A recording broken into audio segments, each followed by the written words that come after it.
Good afternoon, Trinidad and Tobago. I'm Karen Cozier-Phillips. CNews is live at noon. Topping the news at this time, members of the Tobago Truckers Association are giving the Port Authority until the end of this week to come up with an alternative to the barge. Both parties met last Friday, and according to the Truckers Association President Horace Amid, the talks went well. Waiting them to look at a vessel they should have wood for us before the week is out. And I wouldn't really want to make much statement to preempt whatever decision that the board is going to take, but they gave us the assurance that they are working on it, working on something in the short term, both short, medium and long term. And we are this week they're supposed to come to Tobago to meet with the stakeholders and to bring us up to date on what is taking place. He also gave an update as to how things went over the weekend. Well, some of the members have been moving. They go backward and forward. The only problem that you're really having is the transportation getting back out of Tobago after you put your vehicle on the provider at night. But we are working on that to see how best we can have it resolved. Last Thursday, the Minister of Works and Transport, Rohan Sinanan, assured the Port Authority is working swiftly to iron out the problems on the sea bridge. He said they could have a solution by Monday. CNews tried calling the chairman of the Port Authority this morning for an update on the matter. However, calls to her phone went unanswered. The United National Congress does not believe anything will come of the investigation launched by the Ministry of National Security to see who is culpable for traffic mayhem last Friday. At about 2:30, UNC Deputy Political Leader Dr. Rai Ragbir and other members of the party held a protest outside the facility of the Couva Children's Hospital, and that was said to have contributed to the traffic heading south along the highway. CNews spoke with Dr. Ragbir this morning. He said the protest was a non-violent one and explained there are many factors which would have contributed to the traffic on that day. From the time we started, from the onset, we had police officers came on site with 3 vehicles and some police officers on motorbikes, and they directed us where to stand, what to do, what not. It was at the lay-by in the children in the vicinity of the Couva Children's Hospital. And in no time that the road was ever blocked, but like everything else in Trinidad, there was lots of rain, so traffic would have slowed, and you may be aware there was an accident at Gasper, and apparently they were painting the road, so they actually a little further down, and they took the 2 lanes and made it 1 lane. Dr. Ragbir said no police authorization was given before the protest, but reiterated that officers were present during the action. It's just a simple group of people, concerned citizens. We didn't identify ourselves with any political affiliation. It's just that men and women from different parts, and there were people from other parties that were there. If you were to ask them, that there are people concerned. The media came and they took some photographs and whatnot. There were people who parked and joined us as well from different geographical areas in the country. So they could highlight and be sensitized to what was happening in the country. Well, the St. Augustine Member of Parliament, Prakash Ramada, who joined the protest, is welcoming the investigation by the Ministry of National Security. But he said legal action will be taken if needs be, as it seems government is trying to keep the population quiet. That this country and the democracy will not be cowed, not be made afraid of the state in lawful expression of disgust and protest on actions of the government. The moment we allow them to put us into fear, that is the people of Trinidad and Tobago, we have a total dictatorship, and I will not participate in anything like that. Attorney at Law Martin George says there's no need for Ivor Archie to resign as Chief Justice. This in light of the issues surrounding the appointment and then resignation of Marcia Caesar as a judge. Mr. George said, as it stands, there is a lot of burden on the Chief Justice.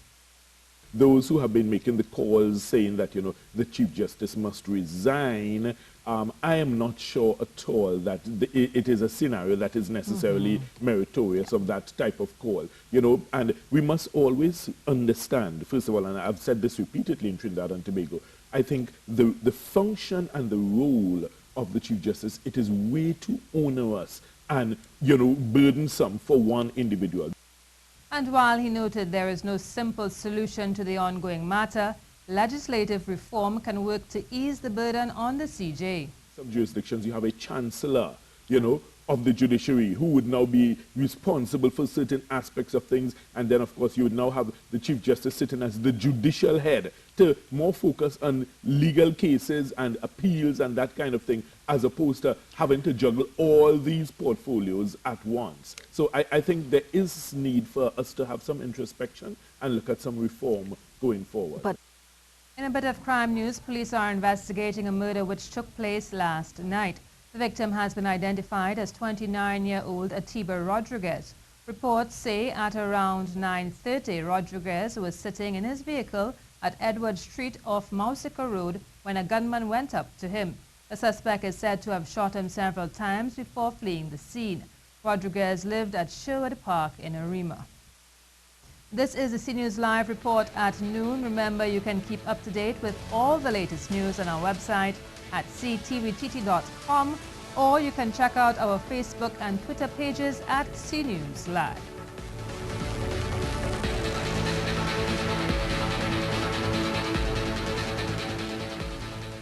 The president of the Pharmacy Board says continuous testing of drugs must be carried out in order to ensure substandard or counterfeit drugs are not being sold. Mr. Andrew Rahman said these drugs often enter the country due to the emergence of generic drugs in the system. There is a process in place, yes, in the government sector through the Chemistry, Food and Drug Division. But one of the things that is supposed to seal the process a little better would be the testing of the drugs. And there's always this question about the quality, because there is not proof beyond doubt based on testing of the actual product. He said post-market testing must be conducted. Someone might well submit the authentic thing for the registration process where they're supposed to be tested.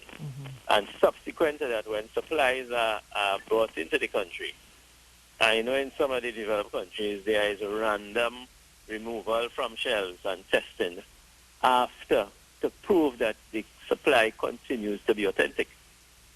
Trinidad and Tobago should have contingency plans to deal with an influx of Venezuelans to this country. This is the view of a Wall Street journalist based in Caracas. He says people there are looking to survive and have been moving to other Latin American countries.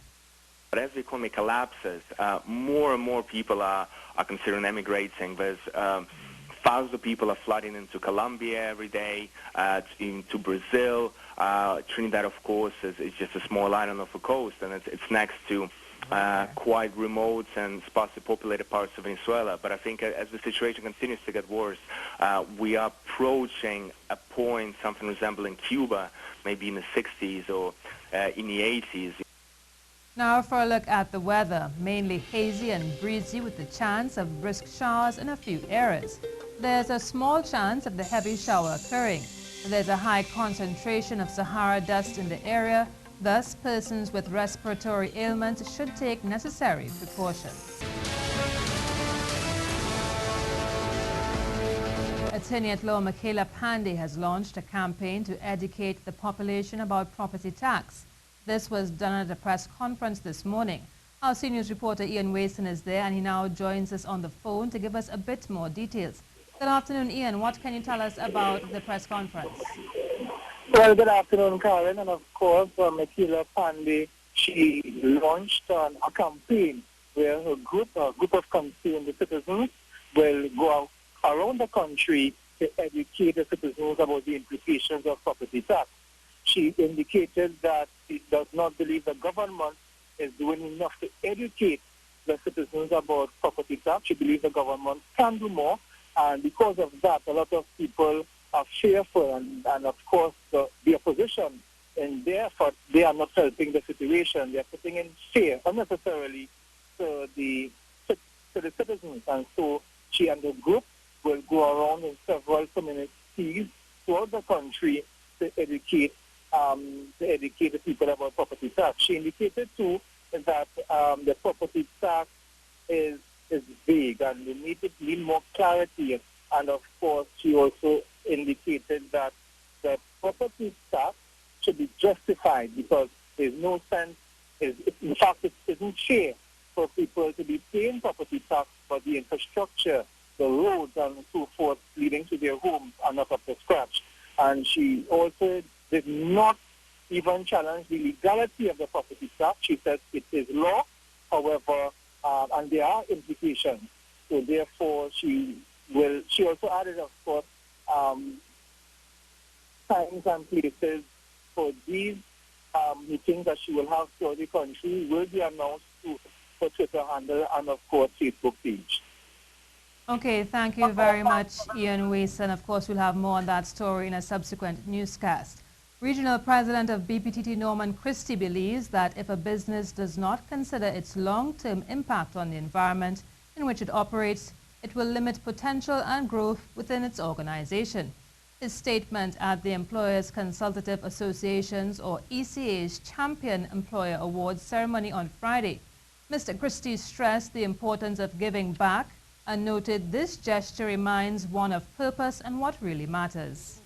Demonstrates a firm belief in the fact that a rising tide lifts all boats. It denies the destructive theory that for me to do better, others have to do worse. These two conclusions are equally relevant to our personal and business lives. The famous basketball player Dikembe Mutombo used to say, "When you take the elevator to the top, please remember to send it back down so someone else might use it." He said the giving back concept is powerful for individuals and businesses. But what I am talking about is a mindset which should permeate our lives, whether we are in the corporate world or not. The old adage, "It's better to give than to receive," is supported by research. Studies have shown a relationship between volunteering and increased self-esteem, with volunteers reporting both greater personal empowerment and better health. Dealing with the loss of a loved one is a part of life that we all have to face at some point in time. It's a particularly tough pill to swallow when that person is a mother. Today we bring you the story of a bright young woman, Anelka Mendoza, whose life is proof that a mother's love always follows us even beyond the grave. Janine Brown tells us more. At just 22 years old, Anelka Mendoza has achieved what some dream of for an entire lifetime.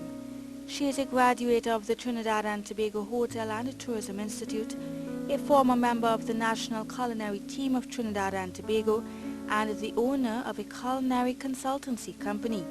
But behind the bright smile and many accolades is a young woman who has had to fight for her success. Tragedy hit in 2015 when Anelka's mother Anissa died unexpectedly due to difficulties in her pregnancy. The loss changed her life forever. At that point in time, I just got back from Europe. I just graduated, landed to me what was the most perfect job. And because of that death, I lost my job. My career more or less just sank. The young chef says it took her almost a year to redevelop her passion for her career path. In some ways, she believes the tragedy helped her to become the best version of herself. Having good people in my life, having people who were stronger than me to help me to build myself back up. I would also credit failure for giving me the extra push, because I was at a point where I had everything and I was content with where I was. And if I didn't lose everything, I would not have had the drive to want to get back that and more, and have those people alongside me saying, "You know what, Anelka, yeah, go for it." Her consultancy firm, Anissa, named after her mother, is what she thinks, had her mom still been around today, would be her proudest moment. We used to laugh and make jokes about what I would name my first business, and she would say she wanted it to be Chocolate, because that was her nickname. And for it to be her actual name, I think that would have been probably her proudest moment of all. While she admits that the pain is still there, Anelka is determined to use her loss as a driving force for her success. And she's not satisfied with her current achievements.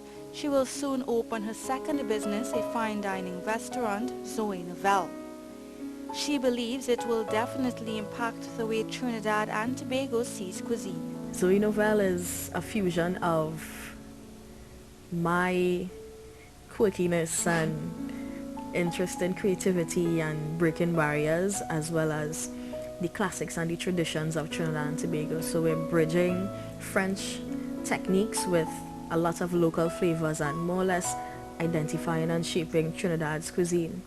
As for the future, Anelka hopes to spend some time in Thailand, as she says she is intrigued by their cuisine. Wherever her journey leads her, one thing is sure: her mother would surely be proud of the woman she has become.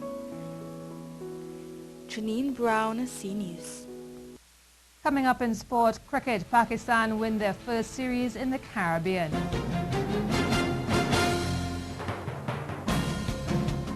We begin with news of cricket. Well, a valiant effort from the West Indies with the bat, but in the end, Pakistan achieved a series win in the Caribbean for the very first time in their history.